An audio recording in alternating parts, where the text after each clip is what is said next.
পাবনার ঈশ্বরদীতে তীব্র শৈত্যপ্রবাহে বিপর্যস্ত অসহায় ও দুস্থ মানুষের মাঝে কম্বল বিতরণ করেছে বেসরকারি উন্নয়ন সংস্থা সিসিডিবি।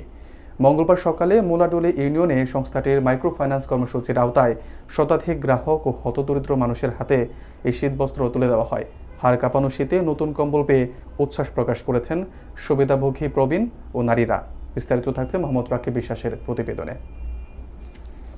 পাবনার ঈশ্বরদীতে জেঁকে বসা তীব্র শীতে জনজীবন যখন জুবুথুবু, ঠিক তখনই শতাধিক শীতার্ত মানুষের পাশে দাঁড়িয়েছে এনজিও সংস্থা সিসিডিবি। মঙ্গলবার সকালে উপজেলার মুলাডুলি ইউনিয়নে সিসিডিবি মাইক্রো ফাইন্যান্স কর্মসূচির মুলাডুলি শাখার উদ্যোগে এই কম্বল বিতরণ অনুষ্ঠান সম্পন্ন হয়।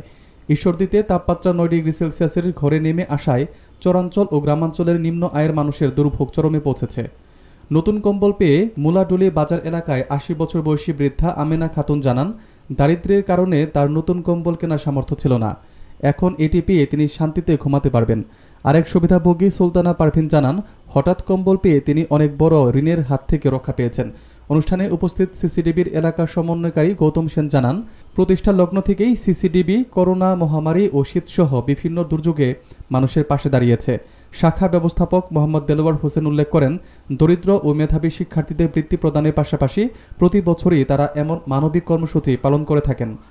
কম্বল বিতরণকালে মুলাডুলের আজাহার আলী উচ্চ বিদ্যালয়ের প্রধান শিক্ষক মোহাম্মদ আশরাফ সিদ্দিক ফারুক সহ স্থানীয় গণ্যমান্য ব্যক্তিবর্গ উপস্থিত ছিলেন। বক্তারা জানান, সিসিডিবি গত 53 বছর ধরে এই ধরনের সেবামূলক কাজ চালিয়ে আসছে। তারা আশা প্রকাশ করেন, আগামীতেও সমাজের বিত্তবান ও বিভিন্ন সংস্থা এইভাবে পিছিয়ে পড়া মানুষের সহায়তায় এগিয়ে আসবে।